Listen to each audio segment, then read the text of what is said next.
ನಿನ್ನೆಯ ಮಹಾಶಿವರಾತ್ರಿಯ ದಿನ ಶಿವದೇವರ ಆರಾಧನೆಯನ್ನು ಮನಸ್ಸೋ ಇಚ್ಛೆ ಮಾಡಿದ್ದೀರಾ ಅಂತ ನಾನು ಭಾವಿಸ್ತೀನಿ.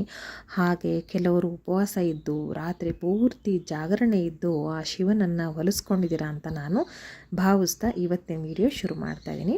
ಇನ್ನು ಇವತ್ತಿನ ವಿಡಿಯೋದಲ್ಲಿ ಯಾವುದ್ರ ಬಗ್ಗೆ ಹೇಳ್ತಾ ಇದ್ದೀನಿ ಅಂತ ಹೇಳಿದ್ರೆ ಫಾಲ್ಗುಣ ಅಮಾವಾಸ್ಯೆ ಬಗ್ಗೆ ಹೇಳ್ತಾ ಇದ್ದೀನಿ. ಫಾಲ್ಗುಣ ಅಮಾವಾಸ್ಯೆ ಯಾವಾಗ ಏನು ಅನ್ನೋದನ್ನು ಕೂಡ ಹೇಳ್ತೀನಿ. ಫಾಲ್ಗುಣ ಅಮಾವಾಸ್ಯೆನ ಶಿವರಾತ್ರಿ ಅಮಾವಾಸ್ಯೆ ಅಂತ ಕೂಡ ಕರೀತಾರೆ.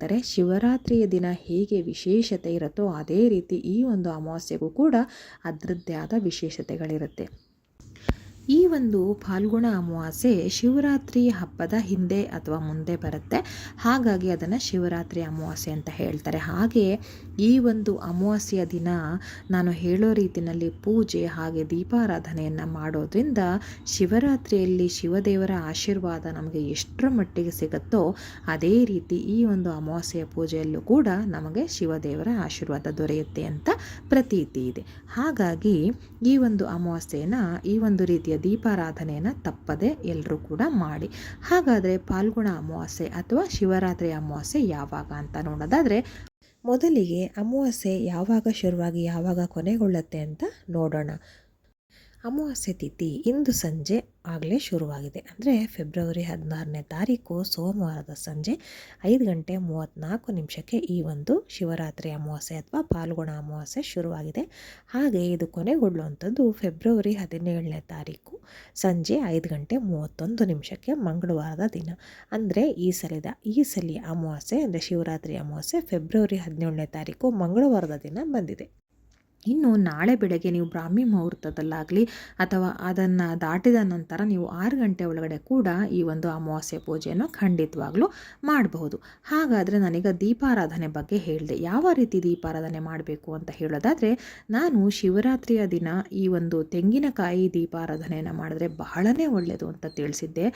ಇನ್ನು ಕೆಲವರಿಗೆ ನಿನ್ನೆ ದಿವಸ ಮಾಡೋಕ್ಕೆ ಆಗಿಲ್ಲ ಅಂತ ಅನ್ನೋರು ನಾಳೆ ಅಂದರೆ ಅಮಾವಾಸ್ಯೆಯ ಸಂಜೆಯ ಹೊತ್ತಿನಲ್ಲಿ ಅಂದರೆ ಒಂದು 5:45 ಗಂಟೆ ದಾಟಿದ ನಂತರ 6:30 ಒಳಗಡೆ ಸಾಧ್ಯವಾದಷ್ಟು ನೀವು ಈ ಒಂದು ತೆಂಗಿನಕಾಯಿ ದೀಪಾರಾಧನೆಯನ್ನು ಶಿವದೇವರಿಗೆ ಮಾಡಿ. ತುಂಬ ಅಂದರೆ ತುಂಬ ಒಳ್ಳೆಯದು.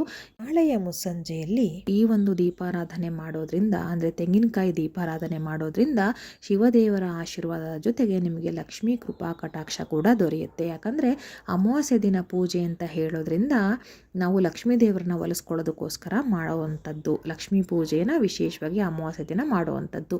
ಆದರೆ ಇದು ವಿಶೇಷವಾದ ಅಮಾವಾಸ್ಯೆ. ಯಾಕಂದರೆ ಶಿವರಾತ್ರಿ ಅಮಾವಾಸ್ಯೆ ಅಂತ ಹೇಳ್ತಾರೆ ಅಂತ ನಾನು ಹೇಳಿದೆ ಅಲ್ವಾ. ಅದರಲ್ಲೂ ಶಿವರಾತ್ರಿ ಮೇಲೆ ಬಂದಿರೋದ್ರಿಂದ ಇದು ಬಹಳ ವಿಶೇಷವಾಗಿರುತ್ತೆ. ಅದರ ಜೊತೆಗೆ ಈ ಒಂದು ರೀತಿಯ ದೀಪಾರಾಧನೆ ಮಾಡೋದ್ರಿಂದ ನಿಮಗೆ ಶಿವದೇವರ ಆಶೀರ್ವಾದ ಕೂಡ ಸಿಗುತ್ತೆ. ಹಾಗೆ ಈ ಒಂದು ತೆಂಗಿನಕಾಯಿ ದೀಪಾರಾಧನೆ ಹೇಗೆ ಮಾಡಬೇಕು, ಹೇಗೆಲ್ಲ ಸಿದ್ಧತೆಯನ್ನು ಮಾಡ್ಕೋಬೇಕಂತ ನಾನು ನಿನ್ನೆ ಹೇಳಿದ್ದೀನಿ. ಆದರೂ ಕೂಡ ಮತ್ತೊಮ್ಮೆ ಹೇಳ್ತೀನಿ. ಯಾರಾದರೂ ವಿಡಿಯೋ ಸ್ಕಿಪ್ ಮಾಡಿದರೆ ನೋಡದೇ ಇದ್ದರೆ ಈಗ ನಿಮ್ಗೆ ಅನುಕೂಲ ಆಗಲಿ ಅಂತ. ಮೊದಲಿಗೆ ನೀವು ಯಾವುದೇ ಒಂದು ಪೂಜೆ ಪುನಸ್ಕಾರ ಮಾಡೋದಾದರೆ ಸಂಕಲ್ಪ ತಗೊಳ್ಳೋದು ಬಹಳ ಮುಖ್ಯವಾಗಿರುತ್ತೆ. ಅದನ್ನು ಸಿಂಪಲಾಗಿ ನಾನು ಹೇಳ್ತೀನಿ. ಸಿಂಪಲಾಗಿ ಹೇಗೆ ಸಂಕಲ್ಪವನ್ನು ತಗೊಳ್ಬೋದು ಅಂತ. ಅಂದರೆ ಈಗ ಹೇಗೆ ಒಂದು ಗೋಲ್ ಇಲ್ಲದೆ ನೀವು ಒಂದು ಸಾಧನೆ ಮಾಡೋದು ಕಷ್ಟ ಅಂತ ಹೇಳ್ತಾರೆ, ಅದೇ ರೀತಿ ಕೂಡ ನೀವು ಒಂದು ಸಂಕಲ್ಪವನ್ನು ಮಾಡ್ಕೋಬೇಕಾಗತ್ತೆ. ಮೊದಲಿಗೆ ಒಂದು ತೆಂಗಿನಕಾಯಿ ತಗೊಳ್ಳಿ, ಸ್ವಚ್ಛವಾದ ತೆಂಗಿನಕಾಯಿನ ತಗೊಳ್ಳಿ, ಅದನ್ನು ನೀಟಾಗೆಲ್ಲ ತೊಳೆದಿಟ್ಕೊಳ್ಳಿ. ಅದಾದ ನಂತರ ಅದ್ರ ಮೇಲೆ ಸ್ವಲ್ಪ ಅರಿಶಿನ ಕುಂಕುಮವನ್ನು ಹಚ್ಚಿ ಆ ನಂತರ ಅದನ್ನು ನಿಮ್ಮ 2 ಕೈಗಳಿಂದ ಹಿಡ್ಕೊಳ್ಳಿ. ಆ ನಂತರ ಹಿಡ್ಕೊಂಡು ನಿಮ್ಮ ಕಷ್ಟಗಳೇನಿರುತ್ತೆ ನಷ್ಟಗಳೇನಿರುತ್ತೆ ಅದೆಲ್ಲವನ್ನು ನೀವು ದೇವ್ರ ಮುಂದೆ ಬೇಡ್ಕೊಳ್ಳಿ. ಯಾವ ಸಮಸ್ಯೆಗೆ ನಿಮಗೆ ಪರಿಹಾರವನ್ನು ಬೇಡ್ತಾ ಇದ್ದೀರಾ, ಎದುರು ನೋಡ್ತಾ ಇದ್ದೀರಾ, ಯಾವ ಸಮಸ್ಯೆ ನಿಮ್ಮ ಜೀವನದಿಂದ ಶಾಶ್ವತವಾಗಿ ಹೋಗಬೇಕು ಅಥವಾ ಯಾವ ಆರೋಗ್ಯ ಸಮಸ್ಯೆಯಿಂದ ನೀವು ಮುಕ್ತರಾಗಬೇಕು ಅಂದರೆ ಒಟ್ಟಿನಲ್ಲಿ ನಿಮ್ಮ ಸಮಸ್ಯೆ ಅಥವಾ ನಿಮ್ಮ ಚಿಂತೆ ಕೊರಗು ಏನಿದೆ ಅದನ್ನು ಪರಿಹಾರ ಮಾಡಿಕೊಡು ಅಂತ ನೀವು ಶಿವದೇವರಿಗೆ ಬೇಡ್ಕೊಳ್ತಾ ಆ ಒಂದು ತೆಂಗಿನಕಾಯಿನ ನೀವು 2 ಕೈನಲ್ಲಿ ನೀವು ಹಿಡ್ಕೊಳ್ಬೇಕಾಗತ್ತೆ. ಆ ಜುಟ್ಟಿನ ತುದಿ ಹೇಗಿರುತ್ತೆ ಎಲ್ಲಿರುತ್ತೆ ಅದು ದೇವರ ಮುಂದೆ ಇರಬೇಕಾಗತ್ತೆ. ನಿಮ್ಮ ಕಡೆ ಬೇಡ, ದೇವರ ಕಡೆ ಇರಬೇಕಾಗತ್ತೆ. ಆ ಥರ ನೀವು ಬೇಡ್ಕೊಂಡು ಆ ನಂತರ ಅದನ್ನು ನೀವು ಕಟ್ ಮಾಡಬೇಕಾಗತ್ತೆ, ಒಡಿಬೇಕಾಗತ್ತೆ. ತೆಂಗಿನಕಾಯಿನ ಆದಷ್ಟು ಸಮವಾಗಿ ಒಡೆಯೋಕ್ಕೆ ನೀವು ನೋಡ್ಕೊಳ್ಳಿ. ಸಮವಾಗಿ ಒಡೆಯೋ ಥರ ನೋಡ್ಕೊಳ್ಳಿ. ಕರೆಕ್ಟಾಗಿ ಅರ್ಧ ಡಿವೈಡ್ ಆಗಬೇಕು. ಸ್ವಲ್ಪ ಹೆಚ್ಚು ಕಮ್ಮಿ ನಡೆಯುತ್ತೆ. ಅಕಸ್ಮಾತ್ ಹಾಗೆ ಆಗಿಲ್ಲ ಅಂತ ಹೇಳಿದ್ರೆ ಒಂದು ತೀರಾ ಪುಟ್ಟದಾಯಿತು ಇನ್ನೊಂದು ತೀರಾ ದೊಡ್ಡದಾಯ್ತು ಅಂತ ಹೇಳಿದ್ರೆ ನೀವು ಇನ್ನೊಂದು ಕಾಯಿನ ತಗೊಳ್ಳಿ. ಅದನ್ನು ಕೂಡ ಅದೇ ರೀತಿ ಸಂಕಲ್ಪ ಮಾಡಿಕೊಂಡು ಒಡಿರಿ. ಅದಾದ ನಂತರ ಒಳಗಡೆ ಅದೇನು ಎಳನೀರಿರುತ್ತೆ, ಕಾಯಿ ನೀರಿರುತ್ತಲ್ಲ ಅದನ್ನೆಲ್ಲ ಎತ್ತಿಟ್ಕೊಳ್ಳಿ ನೀವು. ಅದಾದ ನಂತರ ಅದನ್ನು ಒಂದು ಸ್ವಲ್ಪ ಒಳ್ಳೆ ಬಟ್ಟೆನಲ್ಲಿ ಒರೆಸಿ ಅದಕ್ಕೆ ನೀವು ಎಣ್ಣೆಯನ್ನು ಹಾಕಬೇಕಾಗತ್ತೆ. ಕೊಬ್ಬರಿ ಎಣ್ಣೆನೇ ಹಾಕಬೇಕು, ಯಾವುದೇ ಕಾರಣಕ್ಕೂ ಬೇರೆ ಎಣ್ಣೆಯನ್ನು ಖಂಡಿತವಾಗ್ಲೂ ಉಪಯೋಗಿಸ್ಬೇಡಿ. ತುಪ್ಪ ಕೂಡ ನಿಷಿದ್ಧ. ಈ ರೀತಿ ನೀವು ಕೊಬ್ಬರಿ ಎಣ್ಣೆನ ಹಚ್ಚಿ ಅದರಲ್ಲಿ ಹಾಕಿ ಆನಂತರ ನೀವು 2 ಎಳೆಯ ಬತ್ತಿಯನ್ನು ಹಾಕಿ ದೀಪವನ್ನು ಹಚ್ಚಬೇಕಾಗುತ್ತೆ. ಇಷ್ಟು ನೀವು ತಯಾರಿ ಮಾಡಿದ ನಂತರ ಅದನ್ನು ಎಲ್ಲಿ ಇಡಬೇಕು ಅಂದರೆ, ಒಂದು ಹಿತ್ತಾಳೆ ತಟ್ಟೆ ತಗೊಳ್ಳಿ, ಹಿತ್ತಾಳೆ ಅಥವಾ ಬೆಳ್ಳಿ, ಸ್ಟೀಲ್ ಒಂದು ಬಿಟ್ಟು ಬೇರೆ ಯಾವುದಾದ್ರೂ ಸರಿ, ಪರವಾಗಿಲ್ಲ. ಆಮೇಲೆ ನೀವು ಅದರ ಮೇಲೆ ಖಾಲಿ ತಟ್ಟೆ ಏನು ತಗೊಳ್ತೀರಾ ಅದು ಸ್ವಚ್ಛವಾಗಿರಬೇಕು, ನೆನಪಿಟ್ಕೊಳ್ಳಿ. ಅದ್ರ ಮೇಲೆ ಸ್ವಲ್ಪ ಅರಿಶಿನ ಕುಂಕುಮ ಹಾಕಿ ಆನಂತರ ಅಕ್ಕಿಯನ್ನು ಹಾಕಬೇಕಾಗುತ್ತೆ. ಆ ಅಕ್ಕಿ ಹಾಕಿದ ನಂತರ ಅದ್ರ ಮೇಲೂ ಕೂಡ ನಾವು ಸ್ವಲ್ಪ ಅರಿಶಿನ ಕುಂಕುಮವೆಲ್ಲ ಹಾಕಿ ಅದ್ರ ಮೇಲೆ ಈ ರೆಡಿಯಾಗಿರುವಂತಹ ತೆಂಗಿನಕಾಯಿ ದೀಪವನ್ನು ಇಡಬೇಕಾಗುತ್ತೆ. ದೇವರ ಕಡೆ ದಿಕ್ಕಿಗೆ ತಿರ್ಸಿ ಇಟ್ಟರೆ ತುಂಬ ಒಳ್ಳೆಯದು.